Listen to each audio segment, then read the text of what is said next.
Welcome to the video entitled, Is the Magic of Gardening Dying a Slow Death? Recently, a well-known and highly respected garden specialist, who has a top-quality, outstanding gardening blog, wrote a post saying that she had received an assignment to write an article for the highly popular magazine, Washington Home and Garden, which is a magazine similar to Better Homes and Gardens. In her post, this gardener invited suggestions, comments, and ideas from readers on topics that they would write about for a magazine with an upscale, suburban readership. The following represents my comments to this post. Congratulations! Since variety is the spice of life, I am going to write from an entirely different perspective than the excellent comments, suggestions, and views articulated by your other commenters. I am very concerned that certain rock-solid, healthy, meaningful, therapeutic, productive, and rewarding activities such as gardening are dying a slow death. Let me explain. Right now in our country, there are millions upon millions of people who have gardens.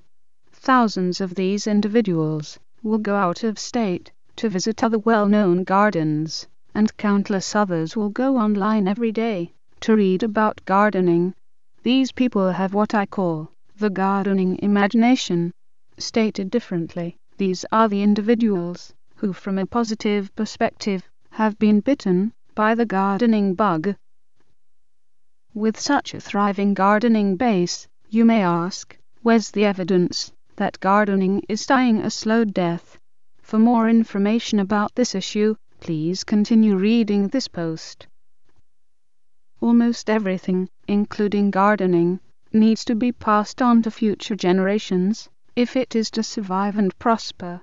I recently read a blog post about a 50 or 60-year-old farmer who fondly remembers being 7 or 8 years old and realizing that he wanted to garden badly, even at such a young age. Are there any indications in our society, with extremely few exceptions, that the youth of today want to garden badly? My sense is that the overwhelming majority of today's young people don't want to do much of anything badly, except drive around with their friends, watch TV, party with their friends, listen to music on their MP3 players, talk on their cell phones for hours with their friends, play online games, and hang around with their friends. Perhaps I am missing something in my analysis, but what in the world is so special about doing absolutely nothing that can be called productive or meaningful with your friends? From where I stand, this is just an extreme example of the blind leading the blind. The result? Many, if not most of our young people are staying away from healthy, outdoor physical activities, such as gardening, similar to the way they would avoid the plague. Let me state the obvious.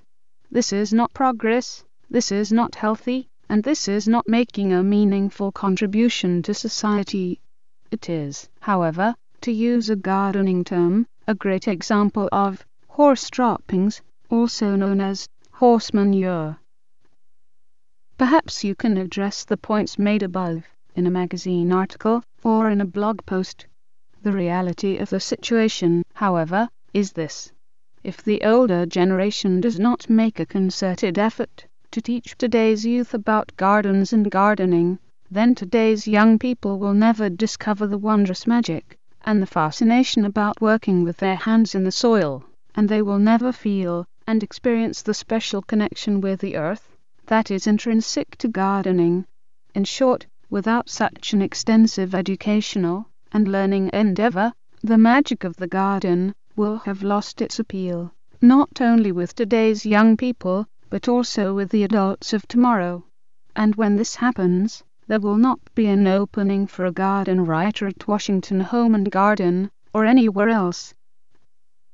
This is the end of the video entitled, Is the Magic of Gardening Dying a Slow Death?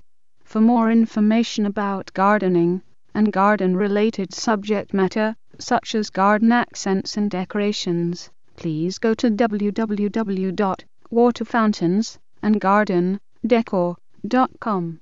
Once again, this internet address is as follows: www.waterfountainsandgardendecor.com.